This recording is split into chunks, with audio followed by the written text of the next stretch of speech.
Hey, what's up guys, it's DarkArmedDuelist, and today we're going to be doing a Solfachord deck profile. So you guys have been requesting this one like crazy on the channel, and I'm really excited to do this one. It's a very interesting pendulum deck that has some very interesting, amazing cards. I love the artwork of this deck, and I really love the chibis that are actually in every single one of the artworks.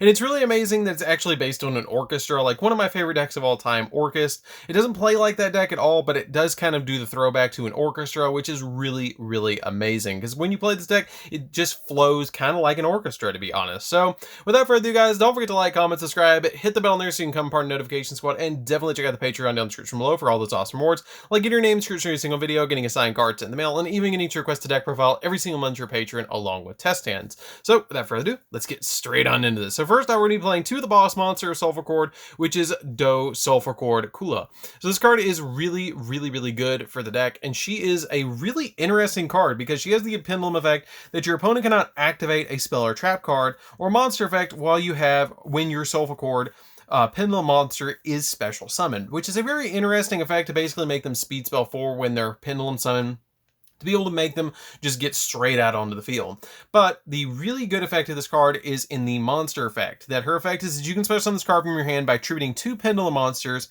You only use the effect of this card once per turn, and you can target one face-up card your opponent controls, or 2 cards you can, or up to 2 cards if you have an odd pendulum scale in your pendulum zone, negate its effects until the end of your opponent's next turn. And then when an effect of a monster is activated with an equal attack or lower than the highest pendulum scale in your pendulum zone times 300, you can destroy that card, which your highest pendulum scale in the entire deck, I believe, is 8. So 8 times 3 is 24. So you can negate all the way up to a 2400 attack point monster, depending on what you have in your scales. We then play a single copy of Solfachord Beautia. Beautia is really good too. She has just a one of to me. I don't like, she's not quite as good as the other ones. And I will mention you guys too, something to really keep in mind as you're looking at this deck. All of the levels correspond with the scale. So for example, they go in between level 9. So as the levels decrease, the scales increase, which is kind of neat. I like that aspect, where this one is a level 7, the scale is 2, so it's always 9 in between the scales and level. I really liked that aspect and was kind of like, wait a minute, I see something here. So it has the same effect that when your opponent cannot activate spells or traps or monster effects when you going to pendulum summon a Solfachord monster.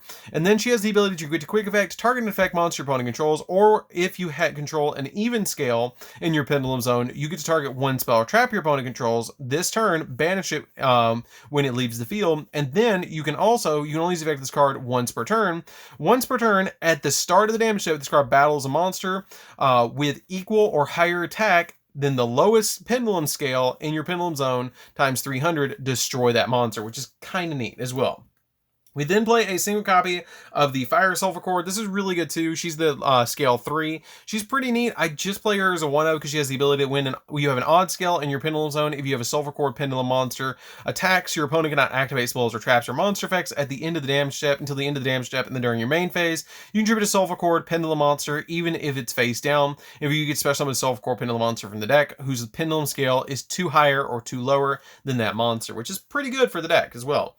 We then play 3 copies of Gracia. Gracia is also pretty helpful for the deck. I play her. She's the first 3 of in the build. She has the ability that when you have an even scale in your pendulum zone, if your Solfachord pendulum monster attacks, your opponent cannot activate monster effects until the end of the damage step, and this card is normal or special summon. You get to add a Solfachord spell or trap from your deck to your hand, which is really nice to get you a spell or trap searcher because she gets you to the field spell. She gets you to a lot of the different cards that you particularly need to in this particular deck. We then play 3 copies of the level 4 Solfachord. She is really, really helpful for this deck. I really like this card as a 3 of in here because she has the ability that when you have an odd scale in your pendulum zone, then if a Solfachord would be destroyed by battle, you can destroy this card instead. And then during the main phase, you can add a Solfachord pendulum monster from your deck to your hand, or extra deck to your extra deck face up, which is just going to stack the extra deck a little bit. Now this is where the pendulum effect starts to kind of change, because pendulum summons of your Solfachord monsters cannot be negated, which is pretty good as well.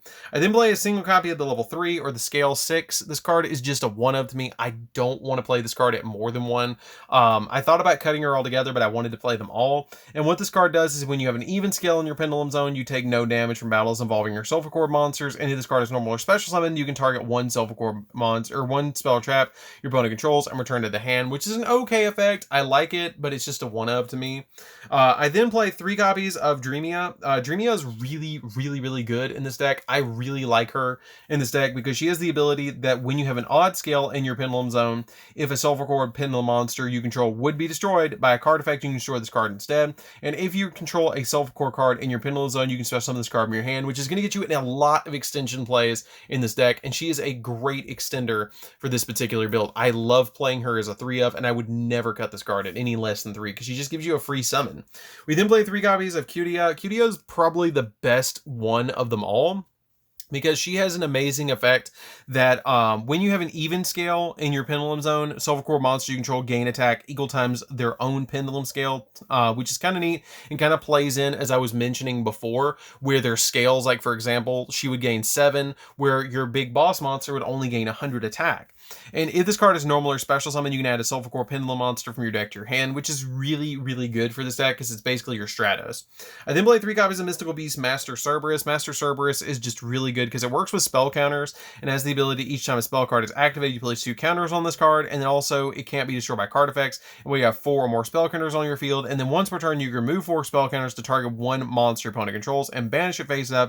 And if you this card gains attack equal to banished monster's attack, which is also a really great boss monster for this deck because of how many spells you're going to be resolving. I play 3 copies of Jackal King. Now you could bump these both down to 2 each and play 2 Desires because I'm not playing Desires in this deck, or any of Pot of Prosperities or anything like that. I thought about bumping them down to 2 each and playing double Desires in this build, which you can totally do.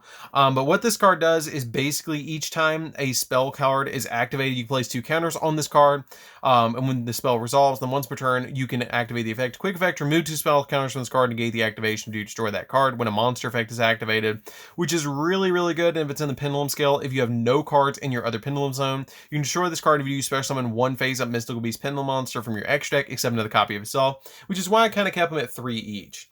I then play a Supreme King Dragon Dark Worm Engine because it's a Pendulum deck. You play this, it's sent to the graveyard, you special summon it, and then you search the gate, which is a scale 0, which can be really helpful if you have like a Yugioh in your hand, because then you can Pendulum summon for anywhere between 2 and 7, which is super helpful. And then I'm playing 3 copies of Ash as well, just to kind of stop my opponent from all sorts of different shenanigans. So that's it for the monsters, guys. Let's get into the spells. And like I said, this deck is super fun to play. It's kind of weird because it's a lot of math that you're having to do, especially with the big boss monsters, but it's still fun. So we're then playing a single copy of 1 for 1. 1 for 1 is really helpful because it gets your Yugioh from the deck to your side of the field, and her effect will resolve and get you your search, which is really helpful.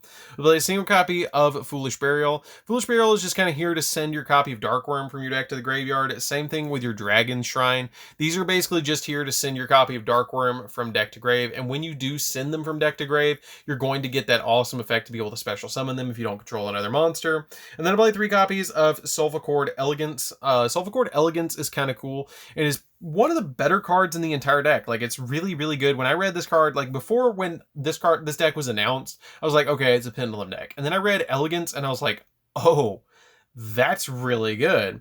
So what this card does is you get to apply one of these effects. You either place a Solfachord Pendulum monster from your deck in your Pendulum Zone, which fix your Pendulum scales. You get to add a Solfachord Pendulum monster from your hand to your extra deck face up, and then place 2 Solfachord Pendulum monsters, 1 even and 1 odd, from your deck in your Pendulum Zone, which just sets your scales. Or you get to add a Solfachord, or add 2 cards, 1 even and 1 odd scale, from your Pendulum Zones to your extra deck face up, and if you draw 2 cards. This card is probably the most broken card in the entire deck. I then play 3 copies of the field spell, which is Solfachord Harmony. Harmony is really good. It's all the chibis and it's really cute. I love this card. It's one of the reasons I built the deck, because I loved the artwork of this particular card. And what it does is you get to apply one of these effects to add a face-up Solfachord Pendulum monster from your extra deck to your hand. Increase the scales of one of your Solfachord Pendulum monsters by its level for this turn. So for example, you would increase them to 9 always, because they're always going to be by their level. So you'd always increase them to 9. And if you control a Solfachord Pendulum monster with 3 different even scales or 3 different odd scales, you can destroy 1 card your opponent controls, which is also pretty good to give you spot removal. So that's it for the spells, guys. Let's get into the traps. So for the traps, I'm just playing a single one of the trap. This card's pretty good. The Solfachord, Musia.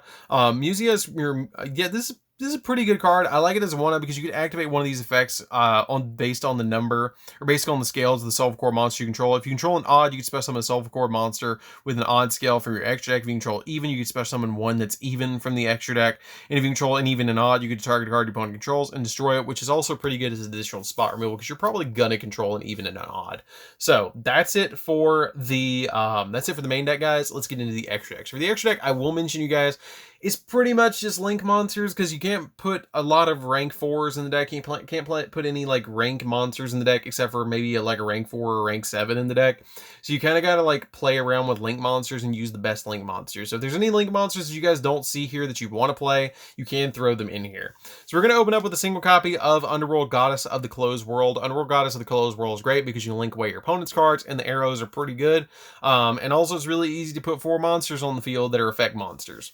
I then play a single copy of Five-Headed Dragon. So this is a little bit of a different card to play in this deck. It's really cool to be able to summon because you do play in this deck Dark, Earth, Water, Fire, and Wind because you play the Dark Worm engine, and then all of your Solfachords are actually Wind, Water, Fire, Earth. So it's really easy to actually summon this card with all of its effects, and then you destroy all cards your opponent controls. And this is basically, if you can put them all on the field, this card is pretty much the boss monster of the deck to be able to link summon into this card. And also it can be destroyed by the battle with a Dark, Earth, Water, Fire, or Wind monster, and it's unaffected by other card effects. And then once per turn during your opponent's end phase, you must banish 5 cards from your graveyard face down. And it's not optional or send this card to the graveyard, but usually you're going to OTK your opponent with this card right off the bat. I cannot tell you how many times I've actually summoned this in this deck and actually board wipe my opponent and OTK. And then play a single copy of Borrelsword because it helps me OTK just a little bit more. 1 copy of Access Code. The Access Code just gives me additional pops. Appaloosa for arrows. 1 copy of Draco Masters of the Tenyi. Draco Masters of the Tenyi is an unsung hero of Pendulum decks, and I'm really disappointed that a lot of people don't know about this card as much. This card is ridiculous. You just use this and any other link monster, and then you get 3 downwards arrows, and it can't be destroyed by battle with an effect monster. Yes, please. This card is really hard to out. 1 copy of Selene, the Queen of the Master Magicians. She works really well because you're playing Pendulum monsters. It's really easy to actually summon this card in this deck with the copies of your Master Cerberus and your copy of your Jackal King, which is really nice about this card. I really like that aspect of this card. 1 copy of Unicorn to spin stuff. 1 copy of Phoenix to pop spells and traps. Cerberus to pop monsters. I play a single copy of Puzzlinimo. Puzzlinimo is kind of neat because if you special summon a monster to the zone this card points to, while you control this monster, you can declare a level between 1 and 8, and that monster becomes a level. So it helps you level manipulate a little bit to help you go into your 2 XZ monsters. 1 copy of Masquerena. The Masquerena can come in handy as well because you can link summon during your opponent's turn. 1 copy of Abyss Dweller. The Abyss Dweller is one of the 2 that I play in this deck. It helps me just shut my opponent's graveyard down. Absolute Dragon, because you can go into your copy of Vortex Dragon, which Vortex Dragon just basically gives you an additional negate. So that's pretty much it for the deck, guys. I hope you enjoy it. It's a really crazy fun deck to play, especially if you love Pendulum decks. This deck is probably the deck for you out of the new set, Ancient Guardians, and it's super fun to play. Like, I really kind of like the way it plays because a lot of people don't know how to play around it. And it's fun to be able to just use the Master Cerberus and the Jackal King again, because I actually kind of liked the aspect of playing Jackal King and Master Cerberus. The only thing I didn't like was when I had to keep up with all the counters in Endymion, but it's still pretty cool to actually just have those 2 and just have to keep up with 2 of them instead of like 8 cards on the field. So that's pretty much it, guys, for this one. Don't forget to like, comment, subscribe, hit the bell there so you can become part of the notification squad, and definitely tell me what you think of this deck down in the comments down below. And we'll see you guys in the next video. See you later, guys.